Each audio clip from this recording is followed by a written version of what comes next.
up in Teresa's paper presentation a few minutes ago. Josh. Thank you. Interestingly, I recently read a book, Fahrenheit 451 by Aldous Huxley, and that's a book about a future where all the buildings are now fireproof. They're probably made of asbestos.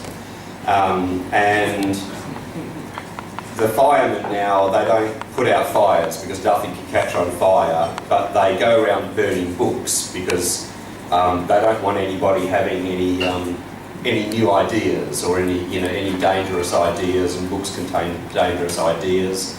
Anyway, the whole city gets destroyed at the end, and he goes off into the desert and he meets people that have memorised parts of the Bible and Charles Darwin and all sorts of historical books. And it's a novel about censorship. Now, the interesting part as a Christian that I find is that a short version of that story was published in the first issue of Playboy magazine, because Playboy magazine was kind of standing up against censorship, back in the day. And so it was appropriate for this story about censorship to be in it. But I read that story now as a Christian in our very secular society, and I go, well, this is the issue that Christians have got, where we, just take a seat, it's good, where we, it's like, back in the 60s or whatever, Christians were saying, yes, well, censorship is a good thing because we don't want kids to watch dirty movies and that sort of thing. But now we're the ones being censored, and so it's kind of, being turned on its head. And it's almost like now we see now the negative side of censorship, because we're the ones that are being called haters and homophobics and bigots, and that sort of thing. And it seems like, certainly in Australia, but I think around the world, it's happening. Like you said, the spirit of the age. I think that really resonates with me, that around the world, as a Christian, you're not allowed to have an opinion. The same way that in Hollywood or with comedians or on TV, the only people that we're allowed to make fun of anymore are Christians. It's like the TV series from the US, GCB, which stands for Good Christian Bitches, which is about it's about kind of, well-to-do white American ladies who dress up and go to church, but really they're all sleeping with one another's husbands and all this sort of stuff, which is not that far from reality in some parts, but it's a series making fun of it. But they have the boldness to call it Good Christian Bitches, but I dare them to make a show called Good Muslim Bitches. And so it's like in our society now, as a Christian, we're not allowed to have an opinion, and if we do have an opinion, they don't want a reasoned debate, like you were saying.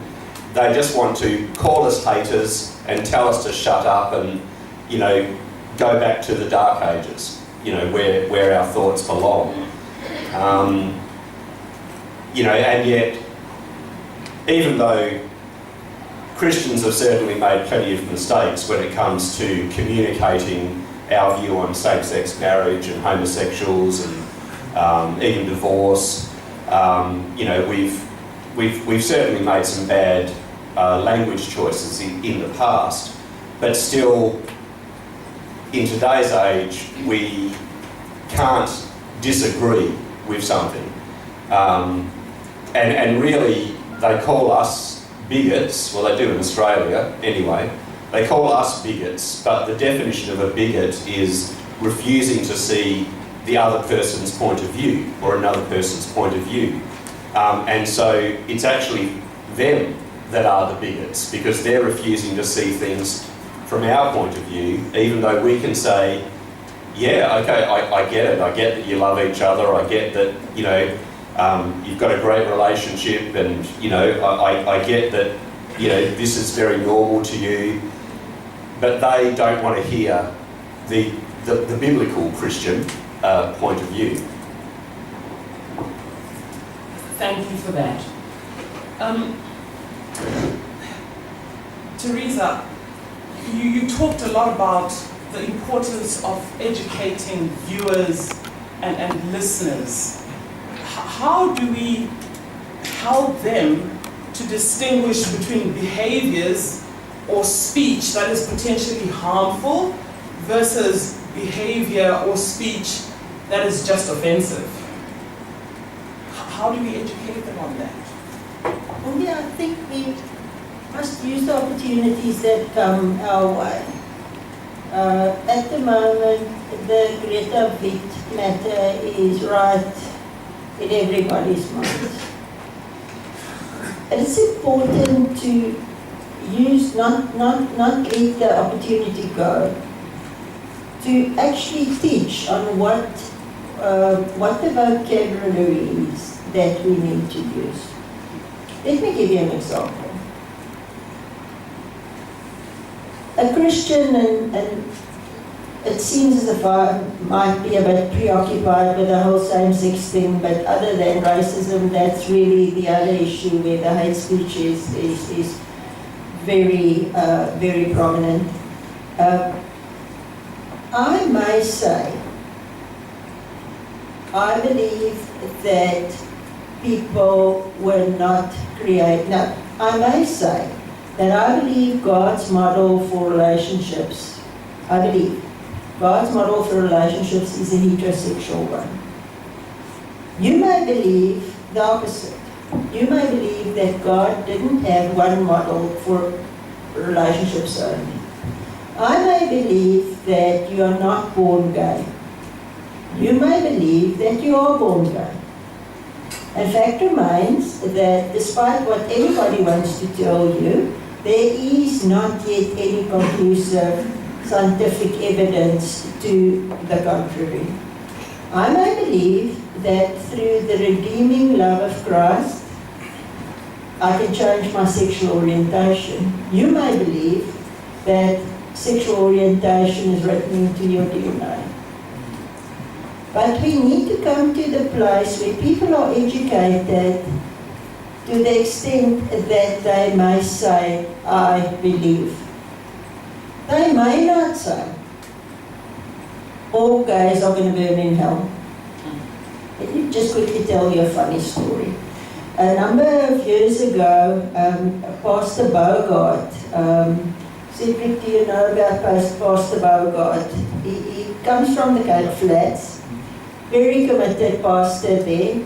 So his big lamentation is that the rich gay guys from Cape Town come, take the boys off the street, groom them, and when they've used them, come and dump them back. So at a point in the past, Pastor Bogart, in a moment of heated debate, says all gays are going to burn in hell. So either way, then we didn't really assist him, but he managed to get himself off the hook. And last year in September, I was at a conference with the Wilberforce Academy in England, and it was when Steve Anderson was planning to come to South Africa. So the commentator, I'm not sure from which station, realizes that he'll get some good stuff from Pastor Bogart. He must call Pastor Bogart about his opinion. So obviously Pastor Bogart puts his opinion out there very clearly. Now I'm standing, Nadine Barnhorst and I'm standing on the pavement in Cambridge, and we're looking at this clip. So he says to Pastor Bogart, so what do you know, the Pope doesn't have this opinion. And Pastor Bogart says, but the Pope is on cheap drugs. He says, sorry sir, I didn't hear. I said the Pope is on cheap drugs. So that's the type of thing that we must try and discourage. We must really teach people that that there is a certain vocabulary, that all people were created in God's image, and that we simply as Christians just have to deal with these matters very compassionately, but very wisely, and not emotionally. So I'm not sure whether I've answered your question, but it's a huge education task that has to happen in the local church, and obviously in the Christian media. By the sounds of what you've just said, it sounds like we need to be educated long before we can educate our audiences, because we are sometimes guilty of using the wrong language. In a context such as the one we live in South Africa, where hurt is deeply entrenched, do you believe that societal problems can simply be legislated away? No, I really don't believe it. It's always a state of the heart that needs to change. My example is always the termination of pregnancy act, the abortion act. Is that going to prevent a woman that's intent on having an abortion to have an abortion? No, she's going to make a plan.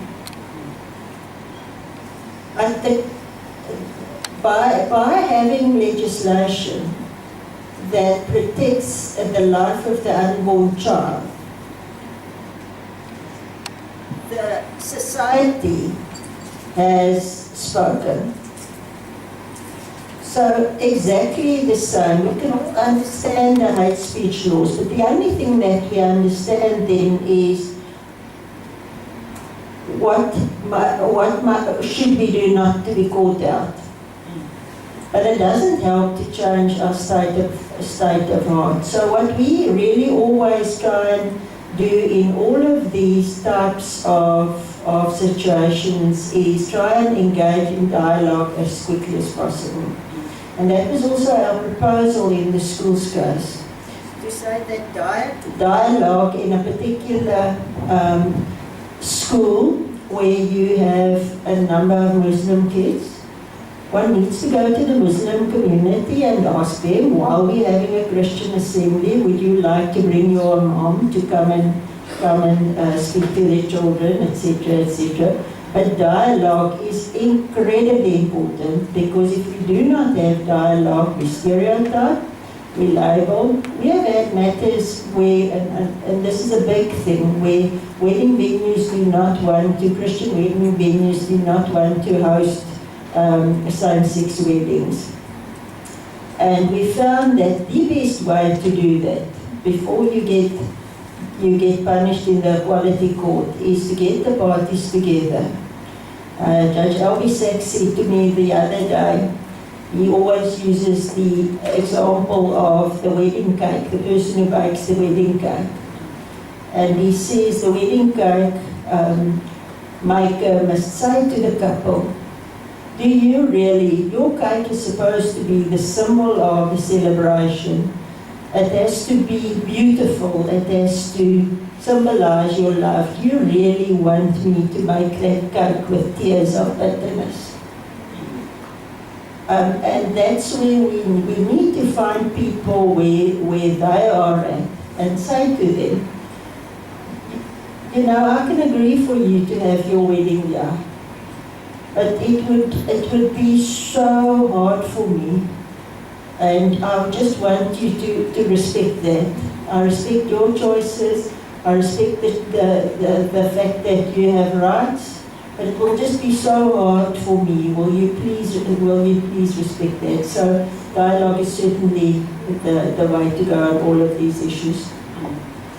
I hear you say to us as Christian media that laws cannot change people, but that our mandate as journalists and people working in Christian media is really to help people change their hearts, to change the way they think, to change their frames of reference to a Christian frame of reference. Therefore, I think the gauntlet has been thrown out to us as well. Josh, to come back to you, what examples of less punitive and more restorative measures can be employed to combat hate speech?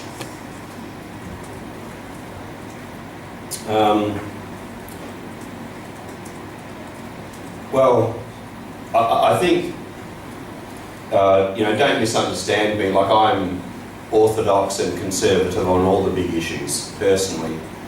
But I think sometimes we do need to just change the language that we use.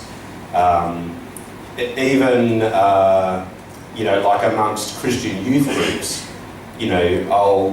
somebody will do something stupid and somebody will say, oh, that's so gay. Do they have that? You say that here? Yep. And sometimes that's from the youth leader or something, and everybody laughs. It's like, oh yeah, that is gay.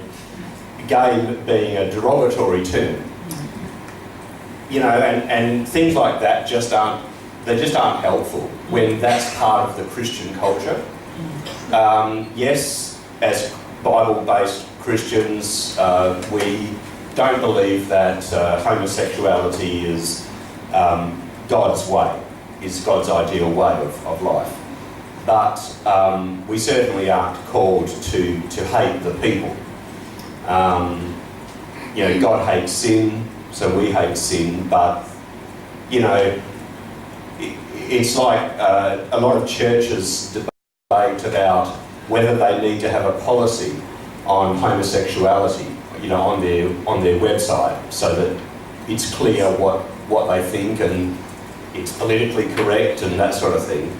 And I sort of think, well, if you're going to do that, you better have a policy on divorce as well on your website, which the Bible is also against.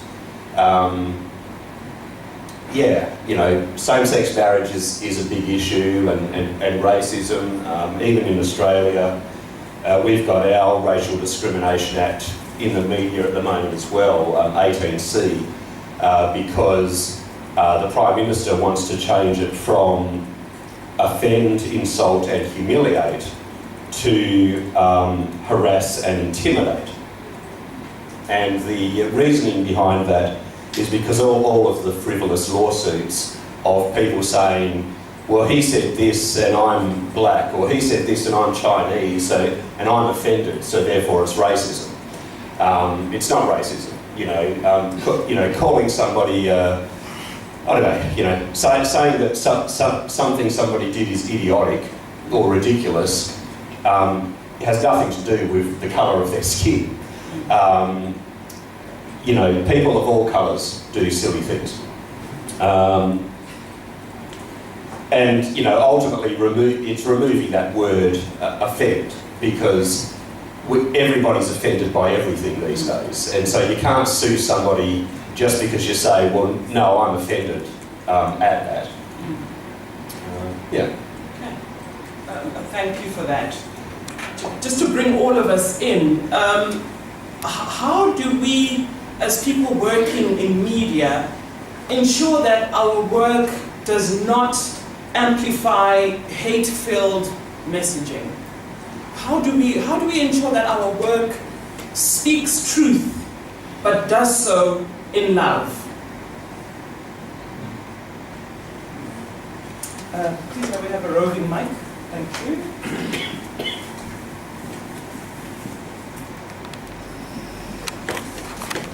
While speaking the truth, but maintaining a form of love. I think that as people in media, especially as Christians, we should always look at Jesus Christ as the perfect example.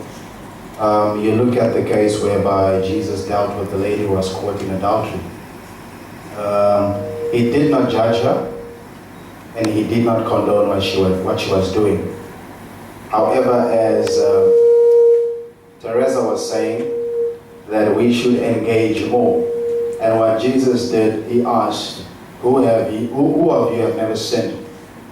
He involved them and engaged them. Let's have a talk. And when they realized that what Jesus asked them, they could actually relate to and say that, okay, we have all sinned, therefore we cannot attack this lady.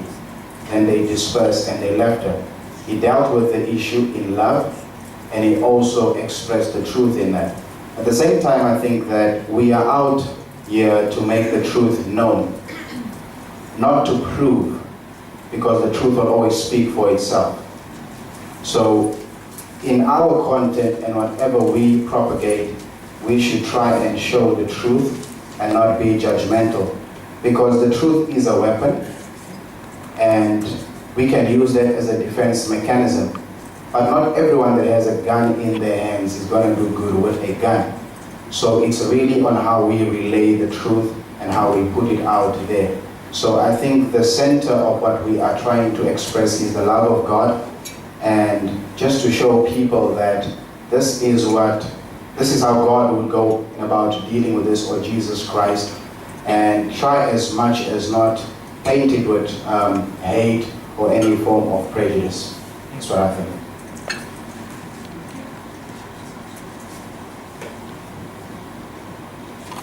Thank you.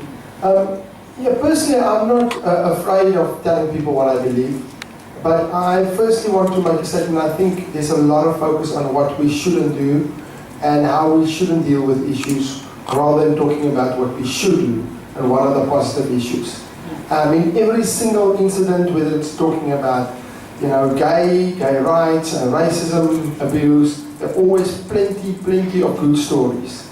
And my point of departure would be, why do we not focus more on the good stories? It doesn't mean we are scared about talking about the other stuff. Sometimes we're ill-equipped to handle those issues. I don't really know how to address that issue, but everyone is talking about it, so let me jump on the bandwagon, and that's when I might land in hot water.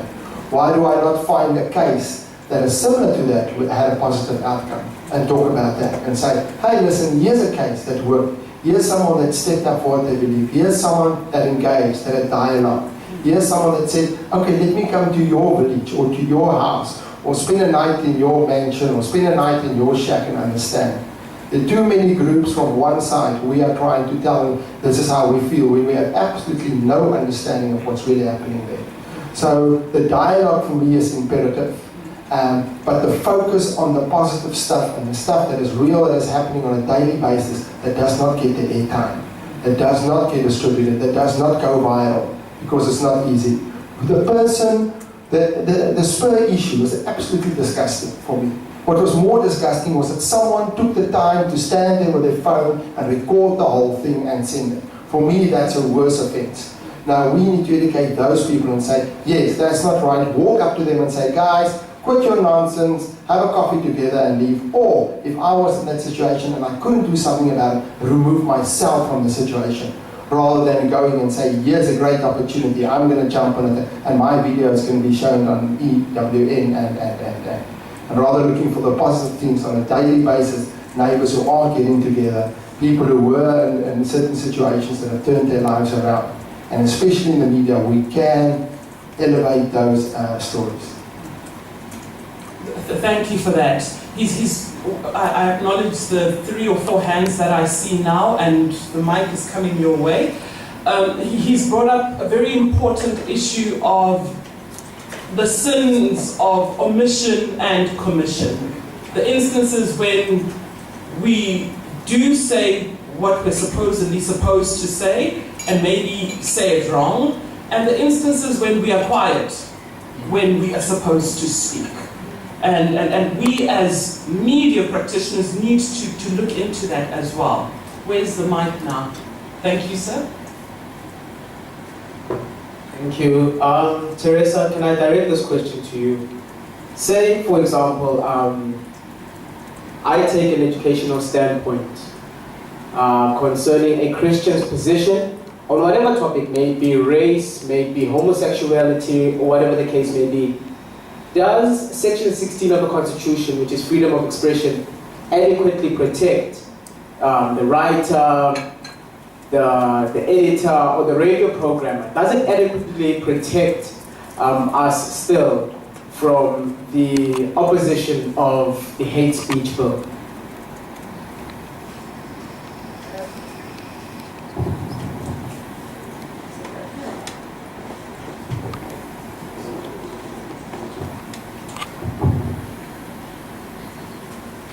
I believe that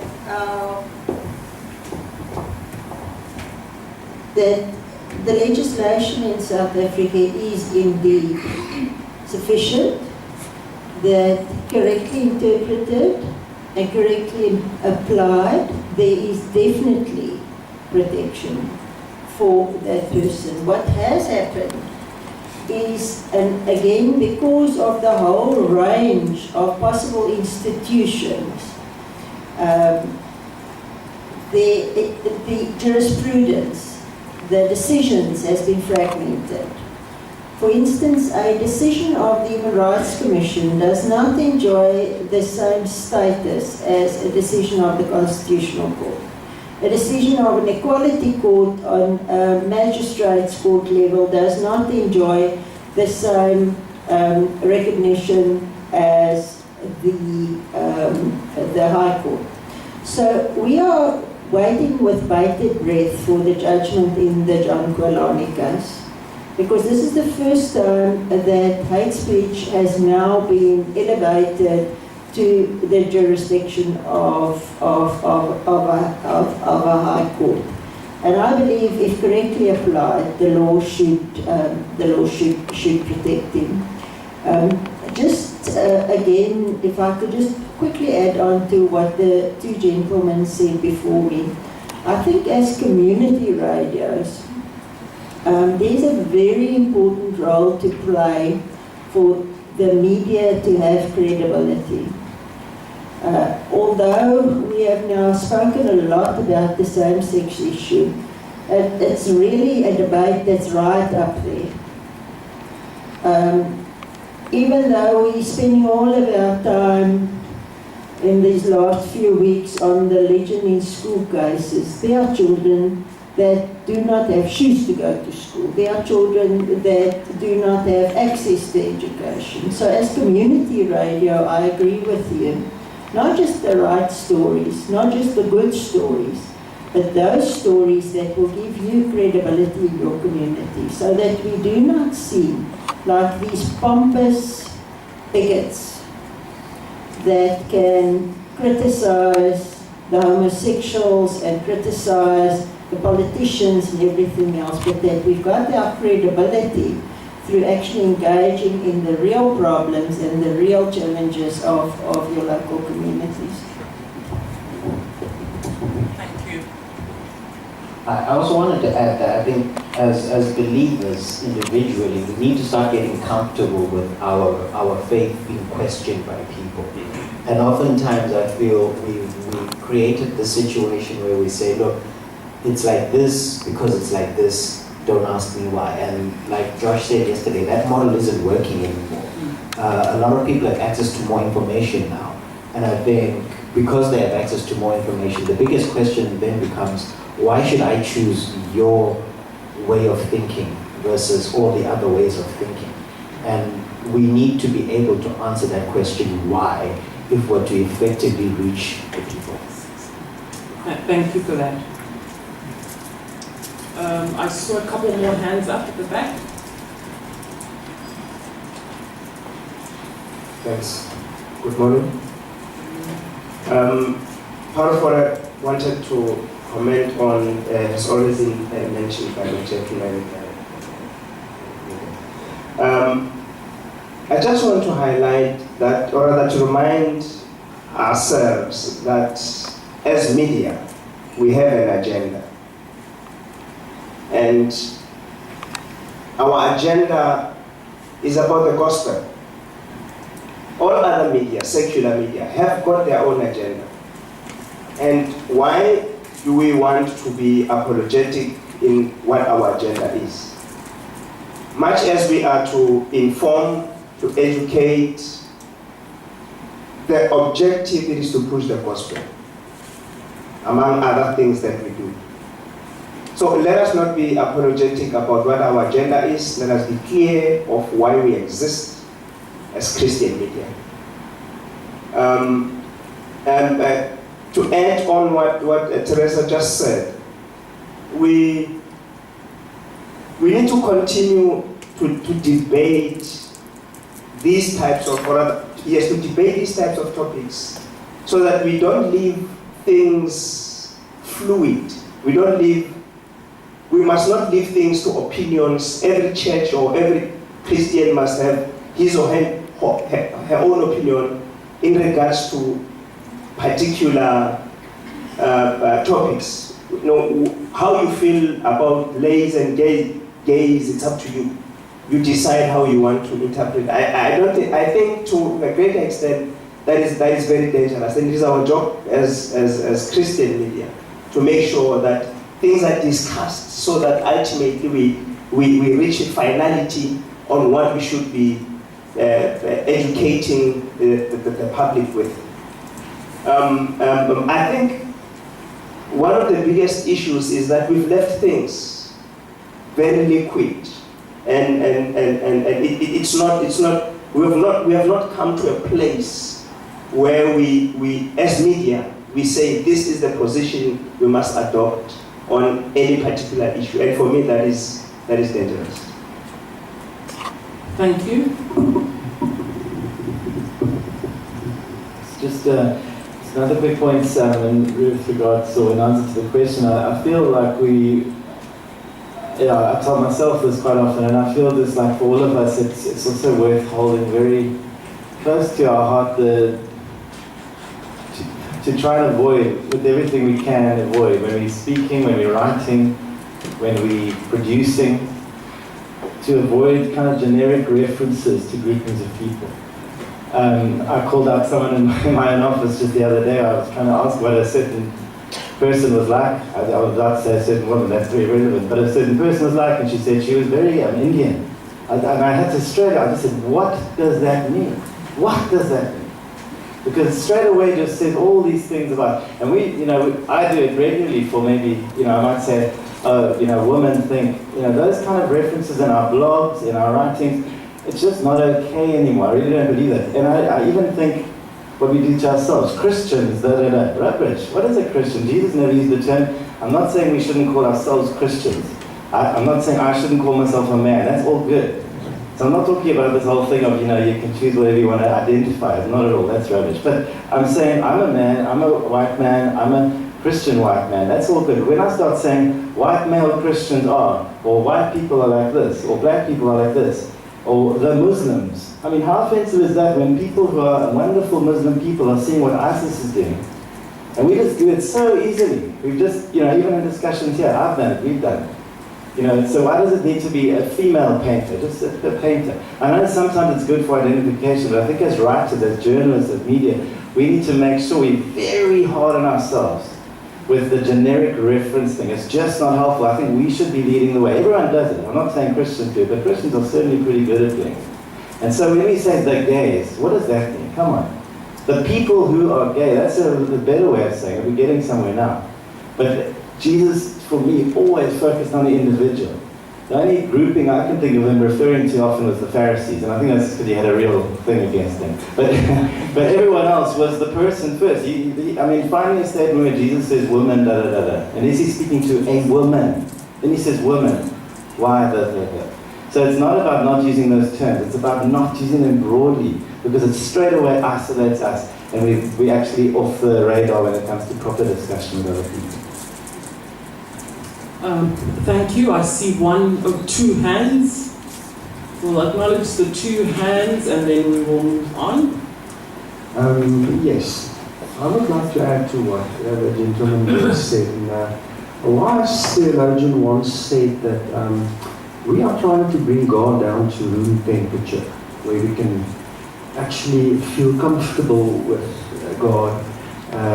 To such an extent where we can actually tell God what to do and what to think and what to say. Yeah. And I think as Christians, too often and too comfortably, think we know what God wants and says and means in certain parts of the Bible, which gives us this superior opinion about other people and stuff. And where we have finalized our thoughts completely on matters. You know, life is, and the Bible itself is much more of a journey than we think. And so I think us as Christians should more become humble. Our presenters should become humble and not so opinionated about everything, as if they've got the truth and the whole truth, and there's no room for debate in anything. And I think us as Christian broadcasters should start serving the community of South Africa with good news, and be Christian, and focus less on being opinionated about everything as if we've got the final truth. Thank you. And the final question or statement. Hi, this is Teresa. I'm standing up, so I can actually see you. I am in media, and I had an incident not so long ago. Actually, a few incidents, but this particular one was about hate speech. It was somebody who came on and spoke about them being gay and then turning to God and now having a family and so forth. Well, I was called in and I was almost going to be dismissed because of it apparently being hate speech. It wasn't even from me, but that was fine. And the one thing that my boss said to me, he said, our Constitution of South Africa comes before your religion. And I sat there and I said, Satan, this is your work. Because this is exactly what he does. He tries, when we try to expose the truth, he tries to somehow or other subject us to some sort of persecution. The question was asked, why? And the answer to that is there's only one truth to anything. And we must understand that there is that one truth that we need to get to the person who is on the other side that does not know the truth. So I think that for us is very important. But I obviously need to talk to you about that. A few times I had gotten off my show, always because of something that was slightly controversial, but God put me back there 4 times. I stood my ground. I was very cautious in the way I addressed it. And education is so important in order to educate. I think we have very limited knowledge of lots of things. We're guilty as Christians, but we don't seem to know what the actual truth is, and we become very complacent. The thing is, if we love people, we have got to lead them to Christ. That's just the bottom line. Thank you very much for it. I think what we need to say to one another is, let me just introduce my comment as follows. For a long time I was giving a presentation on the church, and if I say the church, the body of Christ's lack of engaging with the development of the Constitution in South Africa. And it really started with CODESA. Every grouping and every lobby group was there except the church. Because prior to 94, we accepted the fact that the government is the guardian of Christian values. So everybody was there except the church. And then the Constitution was introduced, and with the old Constitution, the pre-94 Constitution started with the words, trusting in Almighty God. The new Constitution started with the words, we the people of South Africa. And everybody came to the conclusion that this is now a secular constitution, and we're down the drain. And the church immediately disengaged in the development of the Constitution. And there was this whole tsunami of legislation, the Termination of Pregnancy Act, etc., that was passed, in which the church did not respond. The Christian lawyers were the first ones that opposed it.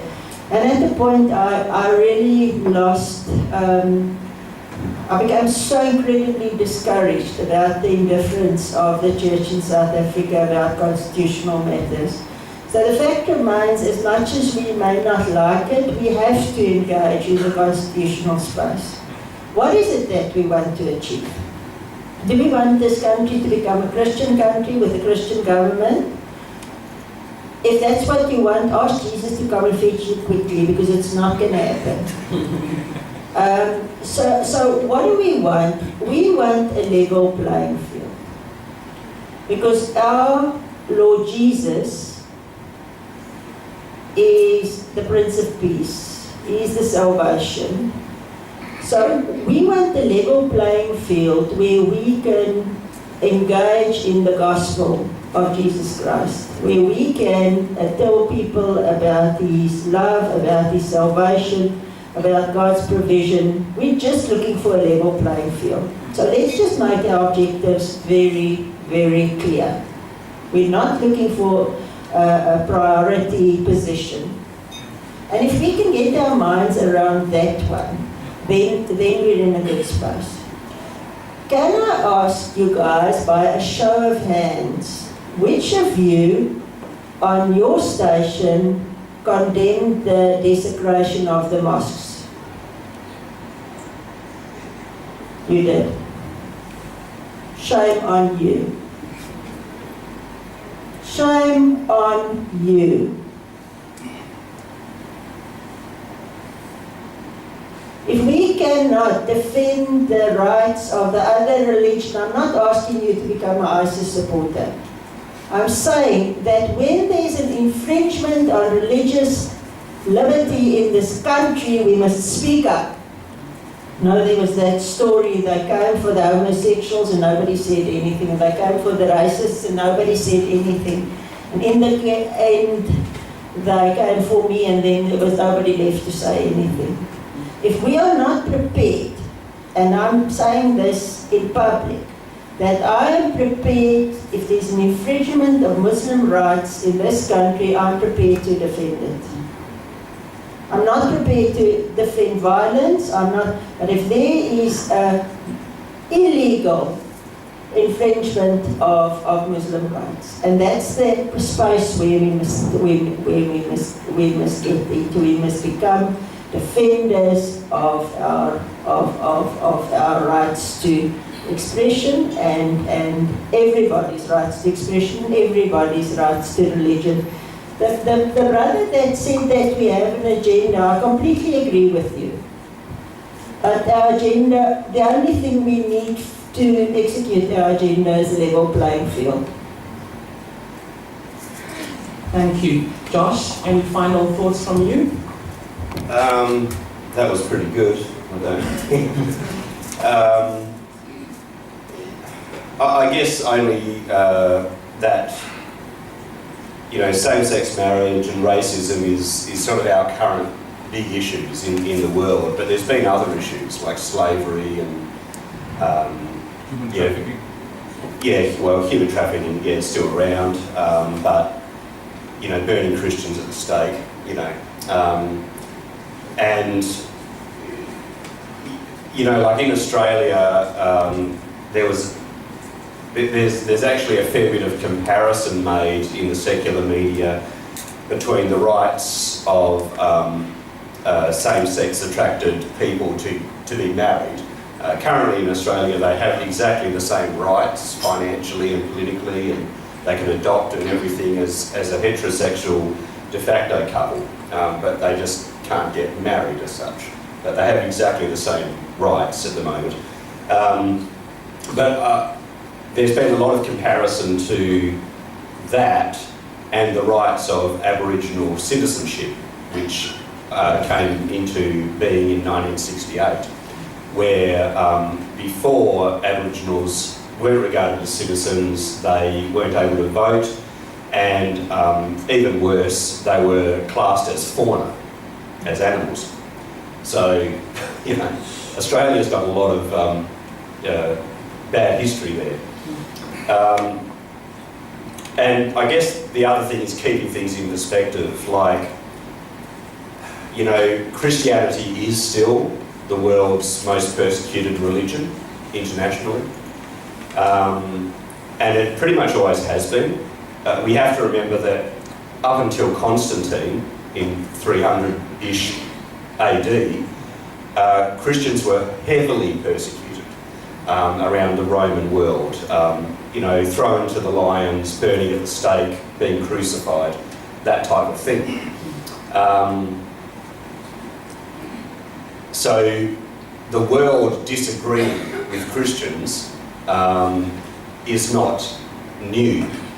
And the other side of it is that, you have to use some sort of semantics, of course, but when we talk about, hate speech or hate anything, or teenage girls say haters gotta hate, but hate itself is not necessarily wrong. Like God hates things. In Proverbs 6:13, the Lord hates 6 things: arrogant eyes, a lying tongue, hands that shed innocent blood, the heart that plots wicked schemes, feet that are eager to run to evil, a lying witness, and one who stirs up trouble among the brothers. And throughout the Bible, there's lots of instances of, God saying He hates certain things. Like I hate injustice, and intolerance. So, sometimes I think it's a bit of a matter of perspective, and while I certainly believe that, we should, you have to fight, for your rights. You can't just sit back as a Christian and go, oh, well, the world's going to hell, hurry up, Jesus, and come back, like my mum prays after every sentence. Especially when the bills arrive. I've got to pay that bill, unless Jesus arrives. I'm like, come on, Mum, just grow up.